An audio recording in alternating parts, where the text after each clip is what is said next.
पोळा हा शेतकऱ्यांचा सण म्हणून साजरा करतो न त्या पोळ्याच्या दिवशी एक शेतकरी विष प्राशन करून आत्महत्या करतो। या भागातल्या शेतकरी नेता असेल, कुठला आमदार असेल, त्यांनी या ठिकाणी असणं गरजेचं आहे। आमचं सामाजिक भान जागृत आहे म्हणून आम्ही इथपर्यंत आलो। तुम्ही मला निवडून दिलं असेल नसेल या गोष्टी माझ्यासाठी मॅटर करत नाही। तुम्हाला सांगतो, अगोदर शेतकरी आत्महत्या करत होते ना, तर महाराष्ट्रातल्या सगळ्या प्रमुख पहिलं पेज जे राहायचं त्याच्यावर एवढी मोठी बातमी लागायची, शेतकऱ्यांना आत्महत्या केली बरोबर। आज तुमच्या आत्महत्येला सुद्धा व्हॅल्यू राहिली नाही। आता छोटीशी बातमी एका कोपऱ्यात कुठेतरी लावल्या जाते। म्हणजे हळूहळू तुमचं मूल्य कमी केलं ना लोकांनी, या राजकारणी लोकांनी, बरोबर की नाही। त्यांची विचारपूस फक्त मतदानाच्या वेळेस, निवडणुकीच्या वेळेस, पण असं एखाद्या कुटुंबावर दुःख आल्यानंतर तुमचा आमदार इथं पाहिजे होता की नाही। मतदारसंघात एवढी संवेदनशील गोष्ट घडत आहे, जो शेतकरी पोळा हा शेतकऱ्यांचा सण म्हणून साजरा करतो न त्या पोळ्याच्या दिवशी एक शेतकरी विष प्राशन करून आत्महत्या करतो। ही सगळ्यात मोठी दुर्दैवी घटना आहे। या भागातल्या शेतकरी नेता असेल, कुठला आमदार असेल, त्यांनी या ठिकाणी असणं गरजेचं आहे। आमचं सामाजिक भान जागृत आहे म्हणून आम्ही इथपर्यंत आलो। तुम्ही मला निवडून दिलं असेल नसेल या गोष्टी माझ्यासाठी मॅटर करत नाही, माझ्यासाठी माणुसकी मॅटर करते। मला माहित आहे हे अशी घटना घडते, मग कागदोपत्री सगळ्या गोष्टी अडकल्या जाते, त्यांना व्यवस्थित मार्गदर्शन भेटत नाही, त्या कुटुंबाच्या मागं कोणी उभा राहत नाही। त्या यांनाही आता हा आपला बुढा माणूस आजोबाला आता कुठल्या तहसीलच्या याचे त्याचे काय माहित पडेल। शासनाची जबाबदारी आहे, अशी कुठली घटना घडते, जे कुठले नॉर्म्स आहेत, जे कुठल्या नियम आहेत, त्या तरतुदीनुसार त्याला फायदा मिळाला पाहिजे। तुमचं राशन कार्ड कुठलं आहे? डीपीएल आहे? एपीएल आहे। राशन कार्ड दाखवा। एपीएल आहे 5 किलो एका किती मिळत होता? 20 किलो मिळत होता ना। तर आपण ते आता हे अंत्योदय मध्ये करता येईल ना। ठीक आहे, याला तुमचं अंत्योदय मध्ये होईल, म्हणजे तुमचं रेशन कार्ड कोणतं हे पण बघा, म्हणजे आपण त्यांचं अंत्योदय पण करून टाकू। हो सर, मी त्यांचं रेशन कार्ड सगळ्या कागदपत्राची माहिती घेतोच आहे।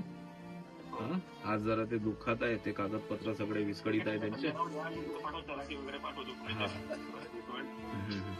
आता आत्महत्येनंतर आता तो जीव तर आपण वापस आणू शकत नाही, परंतु जे काही शासनाच्या योजना आहे आणि त्या स्वावलंब व्हावं ते कुटुंब, त्याच्याकरिता ज्या कुठल्या योजना आहेत त्या सगळ्या गोष्टीचा त्यांना लाभ मिळावा याच्यासाठी तुम्ही प्रयत्न विशेष लक्ष घाला सर। त्यांच्याकडे जर त्याच्या नावावर शेती असेल, कर्ज असेल, तर आपण त्यांना 1 लाख रुपये देऊ तात्काळ तसं। नाही सर, ऐका ना, त्याची वडिलोपार्जित शेती आहे, मागच्या 4 वर्षापासून ते बुडीत आहे ती शेती, बरोबर ना। आणि तो वडिलोपार्जित शेती तो करत होता, तर तुम्हाला पंचनामा किंवा कुठला अहवाल तयार करायचा असेल तर त्याच अनुषंगाने तुम्हाला करावं लागेल, कारण की त्याच्या नावाने ती शेती आहे, त्याच्या वडिलाच्या नावाने, आणि तो वडिलाची शेती तो करत होता। ठीक आहे, कुटुंबात शेती कोणाच्या नावावर चालते आपल्याला। हा, म्हणून ती अडचण एक नको यायला। पोस्टमॉर्टम रिपोर्ट घेतो, ती एक अडचण यायला नको। आणि बाकी सोसायटी याचं त्याचं कर्ज ते एकूण मिळून त्याच्यावर ते कर्ज जास्त झालं त्याच्यावर, आणि त्यांनी म्हणून हे टोकाचं पाऊल उचललं तो। 1 लाख देऊ तात्काळ। तर म्हणून म्हटलं ते कुठली शासनाची कुठल्या कागदपत्रासाठी अडवणूक नको व्हायला, त्याला कुठं मार्ग निघेल नाही, आपण तात्काळ मदत देतो। शेतकरी आत्महत्या असेल, परत अपघातामध्ये मृत्यू असेल, आणि या कुटुंबातली जी महिला आहे तिला कुठल्या गोष्टी कोणत्या योजनांचा लाभ मिळेल, तर एखाद्या अधिकाऱ्याला किंवा एखाद्या पटवाऱ्याला सांगून त्या गोष्टीकडून यांच्याकडून करून घ्या, कागदपत्र मागवून। चालेल सर, ठीक आहे।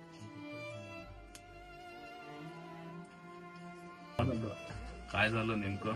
काय झालं बाबा, आता त्या जागा होती, सापला होते, सगळ्या पोराला आपण घेऊन टाकलो, दुसरी गाडी घेऊन टाकलो। आता हे कर्ज पाणी करून करून करून करून बाप बदलले, नाव पुरानं बुडायला लागले, 2 दिवस पुरानं बुडले। आणि हे कर्ज बाजार होऊन गेलं। कर्ज कसलं होतं? शेतीवरचं, सावकाराचं? सोसायटी होतं, माझ्याकडे सोसायटी होती, हे सासू सोसायटी काढून गेली, मी सोसायटी काढून गेलो, काही बाहेरचं कर्ज काढून गेलो, कर्जाचं साडी बुंड कळलं पुराले मग ते पाहून घेतलं.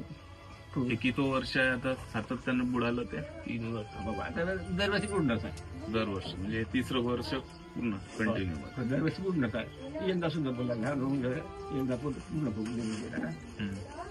आधी पडले हे काय करतो काय खंडाचा काही नाही मला जवळ त्यांचं गाव आम्हाला शेताकडे किती असते जवळच आहे. किती मुलं आहेत त्यांना? एकच मुलगा? त्याने माझ्या काय एकच मुलगा. एक मुलगी एक मुलगा नाही मुलगी. याने काय म्हणतं आवडत जायचं ना कोणतं काय अरे शिकत लोक. सातबाऱ्यावर पण कर्ज आहे का? हो. सातबाऱ्यावर किती आहे? आता 2-3 वर्ष होते कर्ज काढून. सोसायटीचे कोणाच्या नावाचे आहे? म्हणजे नावाचे आहे. तुमच्या नावाचे. तुम्ही त्यांना काढून जाण्या सासू काढून गेली.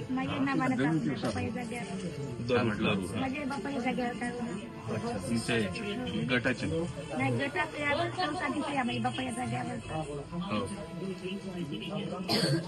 बघा, हे असा निर्णय झाला. कोणालाही दुःख आहे.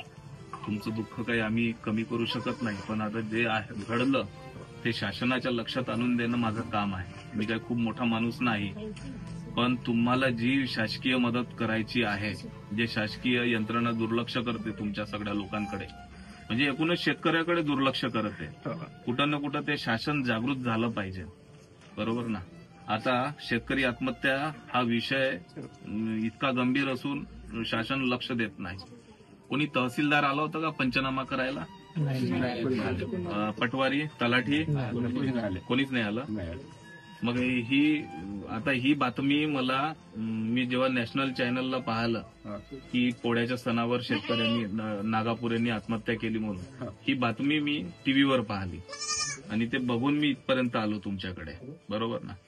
पण आता इथल्या तहसीलदाराचं असेल किंवा लोकप्रतिनिधीचं काम होतं ते की ते शासनाच्या लक्षात असेल. किती नाही बोलले तर पाहूया.